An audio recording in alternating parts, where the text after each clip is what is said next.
Now, Sports Talk with Broads. Here's Hunter Brody.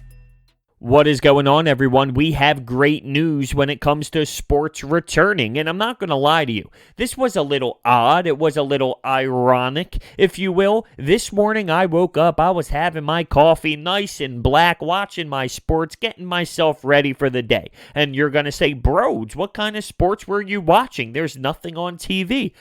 You are right. But what I did was I watched the Flyer season in its entirety in condensed game form. So on YouTube, they have those 7 to 12 minute condensed games. I was cruising through the Flyer season, just getting amped up, missing the fans, missing Carter Hart, missing Claude Giroux, Travis Konechny, Ivan Provorov, Kevin Hayes. I was in my feelings watching the Orange and the Black, and while I was doing that, I got hit with a notification, a big boom from Gary Bettman saying he was going to speak at 4:30. Now, he didn't specifically text me solo and say, hey, Broads, just to let you know, I will be speaking at 4:30. That would be cool, but that did not happen. It was a standard generic notification from all the sports outlets.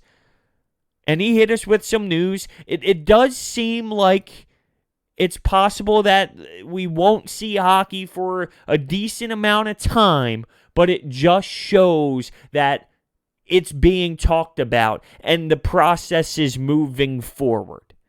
The thing is, if Phase 2 doesn't start until July, late July, which is them actually getting on the ice to compete, well, you still might get the juices flowing with some sort of training camp in June.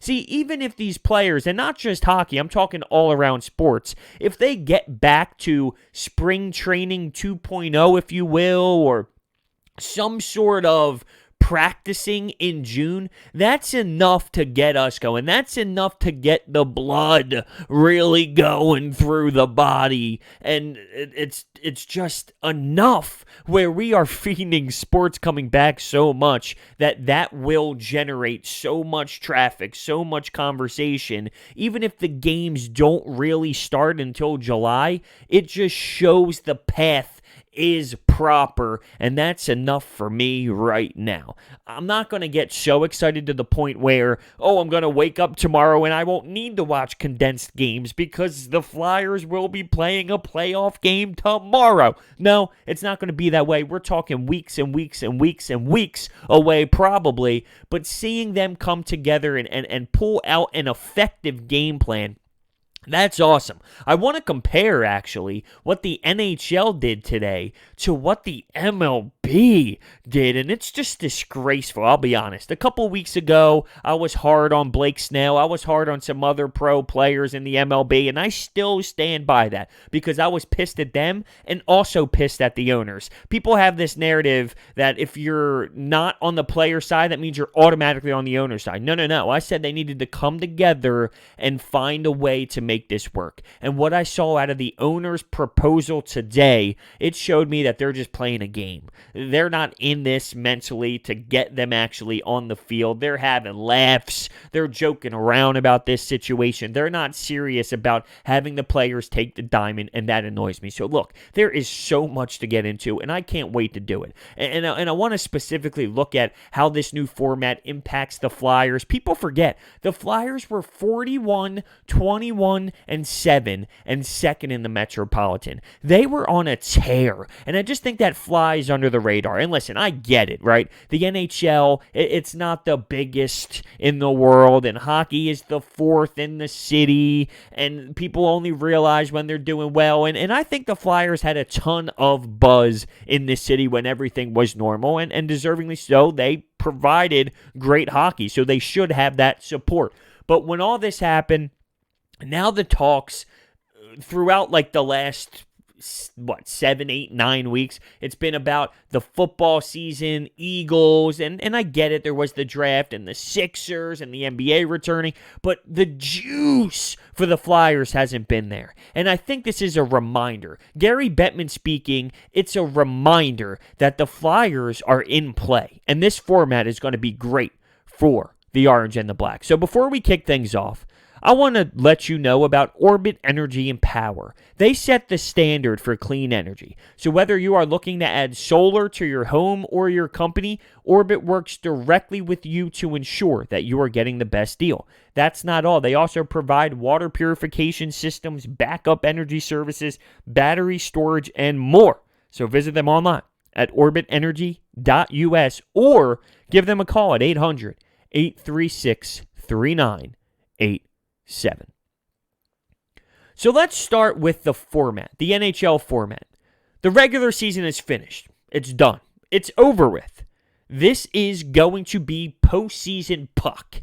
Now, it's not the two East and West, 16 teams, 1 through 8. It's not that way. Well, actually, it wasn't that way anyway because they did the top 3 teams in the Metro, the top 3 teams in the Atlantic, the 2 wildcard teams. And to be honest with you, I hate that system too. But they went with a different look. 24 teams make this playoff, 12 from each side. And a few squads did not make it because their record was flat out garbage and they did not really have a chance to compete for anything. And I think that makes sense, right? You don't want to throw teams into the fire and say, you got nothing to play for. Just go out there and play because. Let's put yourself at risk. Why? Just because. Not just risk of corona, but injury as well. I mean, what's the point? And that does make a lot of sense. I was looking at the NBA standings because Damian Lillard just spoke out. They're a 9th place team in the West, and they're fighting for a playoff team. They're fighting for that 8th seed, and he came out publicly and said, listen, if there's not an opportunity for us to be able to compete for a playoff spot, why the hell would I go out there and play? And he does make a good point. But then you look at the teams like the Cleveland Cavaliers and the Atlanta Hawks, who are so far down on the list. What could they possibly be playing for after taking a 3-month break? How do you get yourself back ready to compete when you were pretty much so locked out or so mentally out of the season? How do you do that? So what the NHL did was the Detroit Red Wings out, Ottawa Senators out, San Jose Sharks out, LA Kings, Anaheim, New Jersey, Buffalo, smell you later, you're done, no reason to come back. And I think that is a smart way to approach this.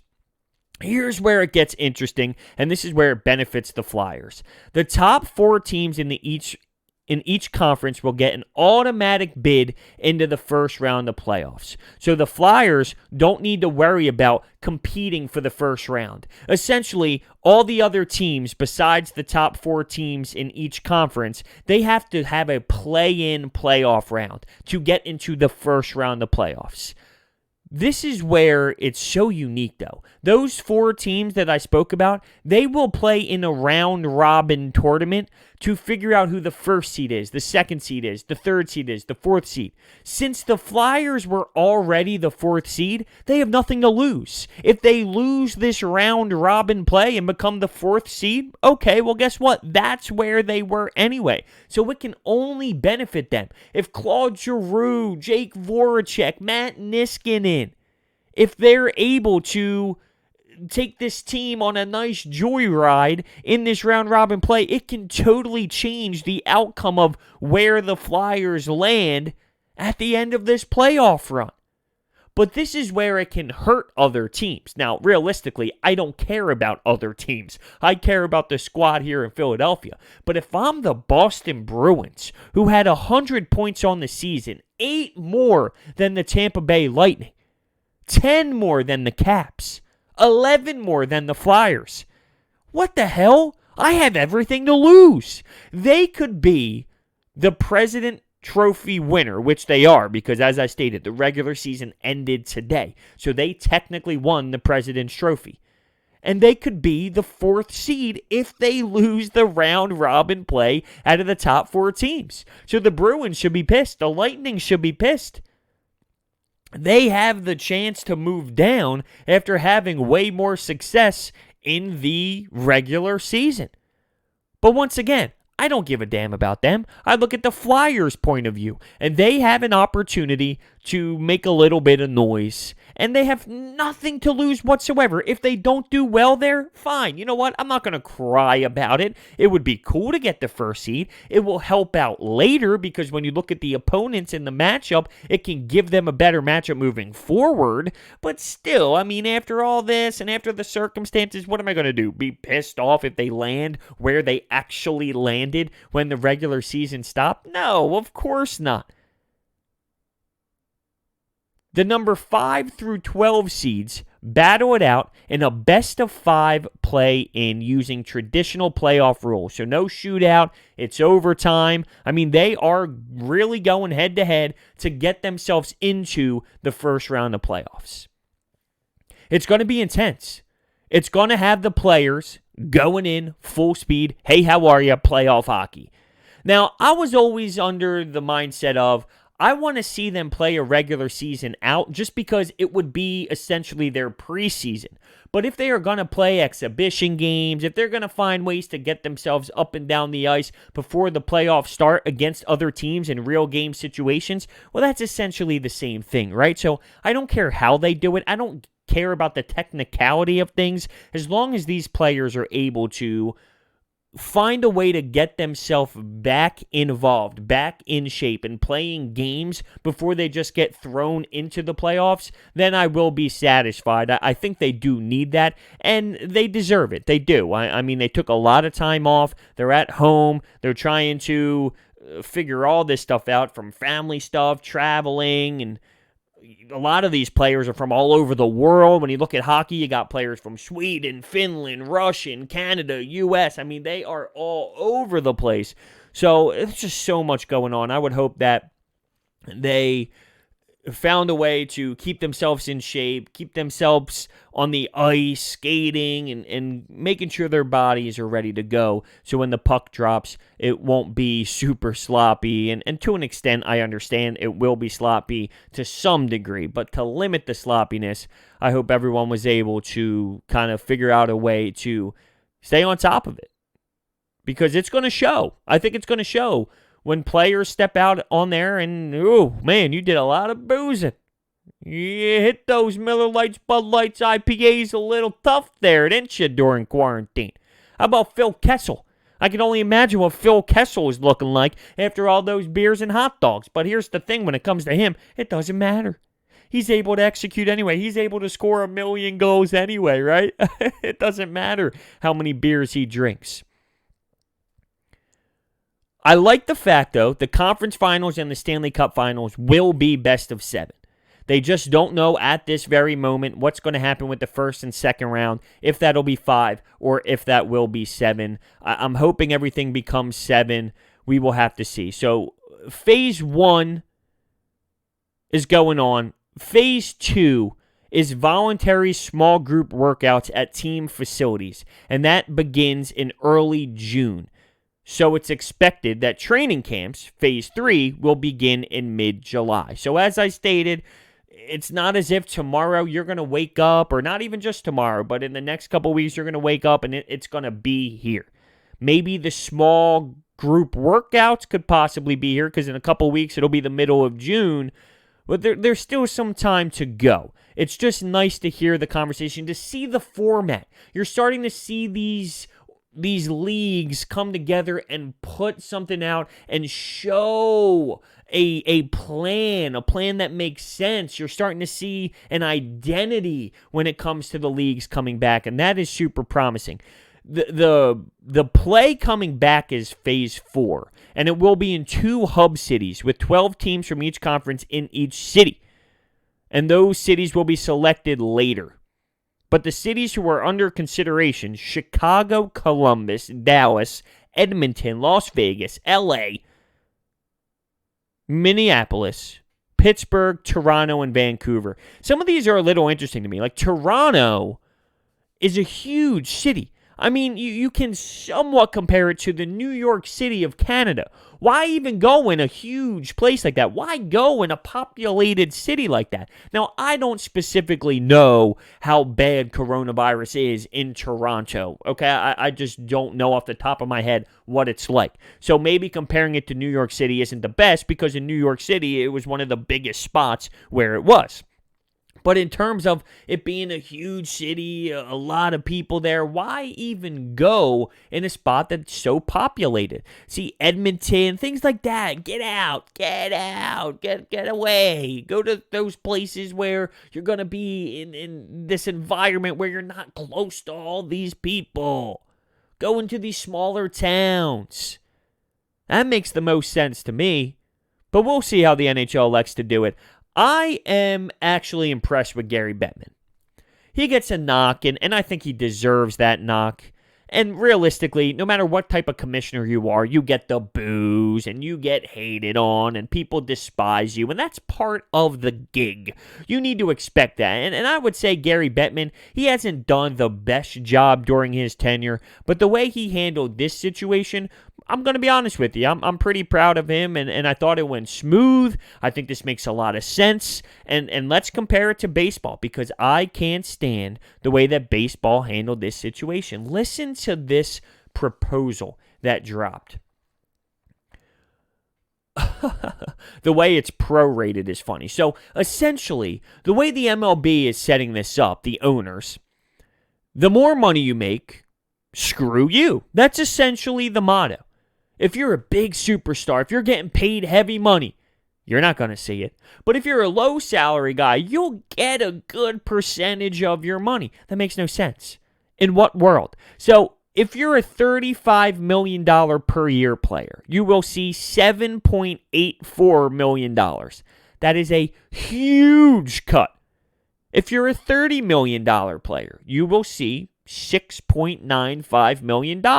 Now, let's not play that game where, oh, boo-hoo, you only make $8 or you only make $7 million per year. That's not the conversation I'm here to have. If you are supposed to make $35 million, I don't think 7.8 is fair. You are going to have a better agreement. This is the owners pretty much spitting in the face of their superstars. That's what it is. They're laughing, they're smoking their cigars, they're drinking their cocktails or whatever the hell they want to drink. Their fancy whiskey on the rocks. That's what they're doing. They're laughing sending this over. Why even do it? This is beating around the bush. There should be no beating around the bush in this type of scenario. You're seeing the NFL coming out saying we might even have our stuff ready to rock and roll by June. They're talking about having some sort of camp in June. You have the NBA speaking about returning in Walt Disney World. You now have the NHL coming out and having a full game plan. And here you are just throwing laughs in the face of the players. What a disgrace. But you shouldn't really be surprised if you think about it. This is what they do. And now, when/if they ever return, they are going to have to compete with the NBA playoffs and the NHL playoffs. Good luck. We can all laugh about hockey all we want, and I do as much as I love it. I get where it stands on the poll here on the list. But if it's the NHL playoffs, you bet your ass it's going to get more viewership than a regular season baseball game. Game 30. Good luck, MLB. I mean, I can't believe they are doing this. So, to put it in a percentage style, here's what percentage of their 82-game prorated pay players will get in an MLB offer. A player making essentially $560,000 will receive 92% of the prorated pay.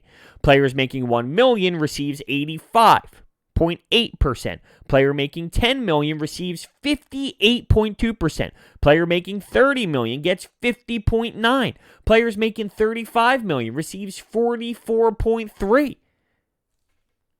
Come on. You are giving the finger to the players that make you the most money. I don't see how people sat around a room and thought that this would be genius. When Gary Bettman is making you look dumb, you got to look in the mirror, dude. You got to figure this out. And the way that these reporters are talking about it, John Heyman and Jeff Passan, are talking about how this is a soft offer. That's my point about beating around the bush. Soft. Why? Why even go down that road? Let's stop playing around. Let's come up with the game plan. This isn't the time to be messing around. This is the time to be serious and to get an offer down. It's crazy to me. It's mind-blowing to think that they really came up with such a stupid offer, knowing that it wouldn't work. And this is them going extremely low and the players going extremely high, so they'll meet somewhere in the middle. How about we just meet somewhere in the middle? If this is a normal CBA situation or a normal players union situation, okay, you know what? By all means, have fun. But that's not the way that this is playing out. So shame on you, baseball. I'm disgusted.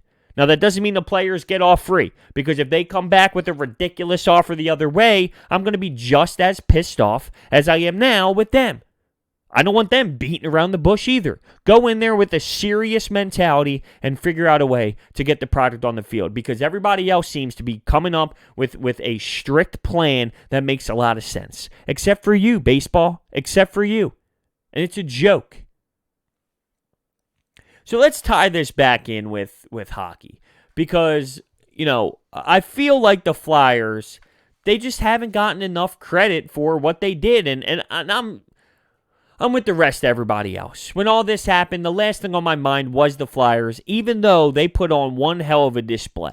That 41-21-7 record, it was insane, and they were on a magnificent run. And I watched Carter Hart all this morning make these absurd saves against the Devils. Taylor Hall had a big scoring opportunity. He's going crease to crease. He's flashing the leather. He's keeping the Flyers in it. There was the game. It was the first game of the year where they played overseas, and they played the Blackhawks, and they had a lead. They made some nice goals. Travis Konechny with the beauty. He was able to provide spark early. It was actually a little sad, I'm not going to lie. I saw Oscar Lindblom do some crazy stuff out there on the ice, and it put a little tear in my eye, I'm not going to lie.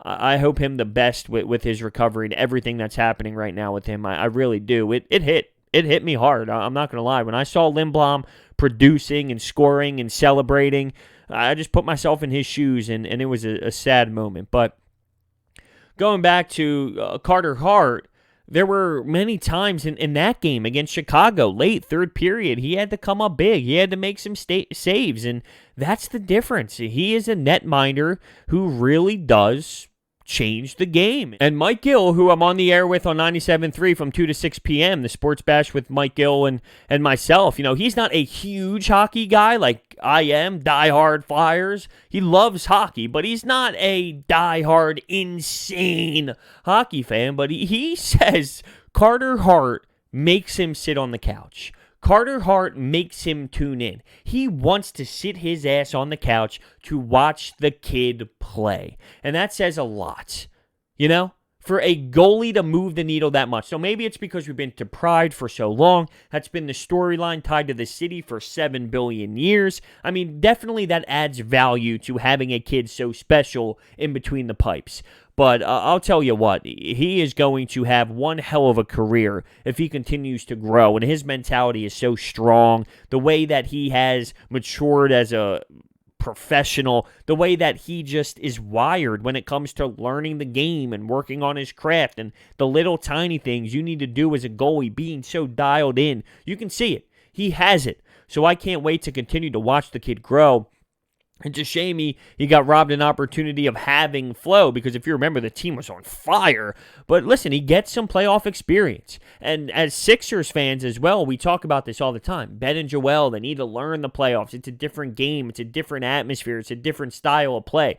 Well, it's the same with hockey, especially a goalie. He is going to have to feel the heat. He's going to have to feel the pressure. And this is wonky. No doubt it's wonky. But when it comes to pressure, it should feel about the same way, like it's playoffs. It's playoffs. So it's not the traditional playoffs, but it is meaningful, insane hockey, and that should be enough for him to gain experience from these moments. But I'm super stoked. The fact that the Flyers are in the top 4, what a big relief.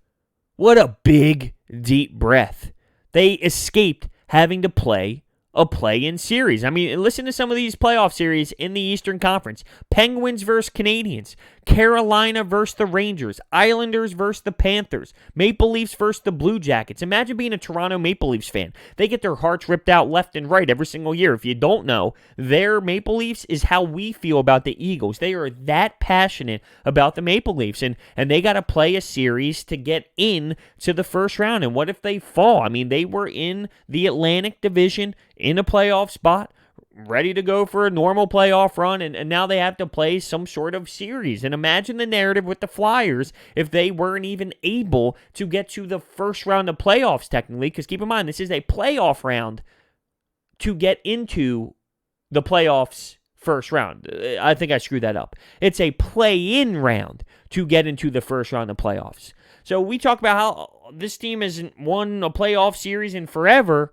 Imagine having such a successful run and then it ending in a play-in series. It would be crazy.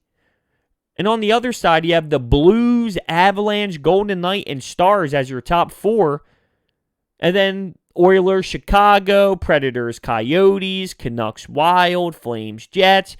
The Western Conference, especially in the Pacific Division, it wasn't very strong. It was competitive because a lot of people were close, but it wasn't as if those teams were really taking it to the league. They were in a pack, and no one could really separate themselves. It'll be so interesting to see what teams step up, what teams come out hot. There will be teams that are flat. There will be teams that are rolling. There might be a team that never loses a game. I don't know. And that's all of sports. Who's going to come out ready? Who's going to be mentally prepared? Who's going to be clocked in? I haven't even mentioned Alain Vigneault yet. I love this dude. I fell in love with Alain Vigneault this year. Him and his daiquiris, his goofy personality, his connection with Kevin Hayes, which you can see is very strong. How did he keep this team going? How was he able to keep everyone wired in properly? Did the captain help? How about the veterans? Matt Niskanen, Justin Braun, Brian Elliott, Moose, JVR. What about the players like Scott Lawton, who totally took me by surprise? How about him?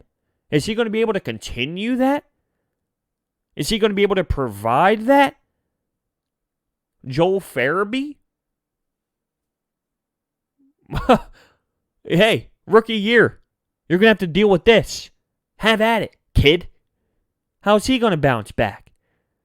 How are all these players going to bounce back? TK, is Konechny going to be a little pest? I'm sure he is bouncing all around. Oh, he's ready. He's shaking to go out on that ice and start ripping people apart, chirping, running his mouth, scoring bingos left and right. I can't wait. I'm going to be honest with you. I was really feeling those condensed games that I watched this morning, and I will continue to do that. I miss it. I miss it a lot. And this was a good feeling. And I don't want to be too optimistic about middle of July. I don't want to be all negative Nancy about it either. It's far, though. We're still in May. We're at the end of May. We're talking another 6 weeks-ish, if not longer. It's a long time. But once again, just seeing them come back to some sort of training in June, that'll be enough to get that itch going. So hopefully that's how it all plays out. Yeah, that's essentially it. The NHL, how about it? They did something pretty damn solid. Gary Bettman did something pretty damn solid. As much as I'm not all about the goofiness and changing things around and these tournaments and this and that, it could have been a lot worse. And from a Flyers perspective, it's not bad at all. If I was a Bruins fan, I think I'd be a little bit more disappointed about it. But it's not bad. It shows good structure. Everything is defended. Like, whether you believe in it or not, or disagree or agree, their logic behind these moves, it makes sense. So you got to give them credit for that, especially during a time like this. So With that being said, I want to hear your thoughts down below. If you are listening on YouTube, use the comment section. If you are listening to this on Apple Podcast or any podcasting platform, use the review system to leave a comment. I really do enjoy reading the reviews as comments. It's a great way to interact with the podcast listeners. And lastly, do not forget that this episode is sponsored by Orbit Energy and Power. They set the standard for clean energy. So whether you are looking to add solar to your home or your company, Orbit works directly with you to ensure that you are getting the best deal. That's not all. They also provide water purification systems, backup energy services, battery storage, and more. Visit them online at orbitenergy.us or give them a call at 800-836-3987. Thank you so much for watching, and I will see you next time.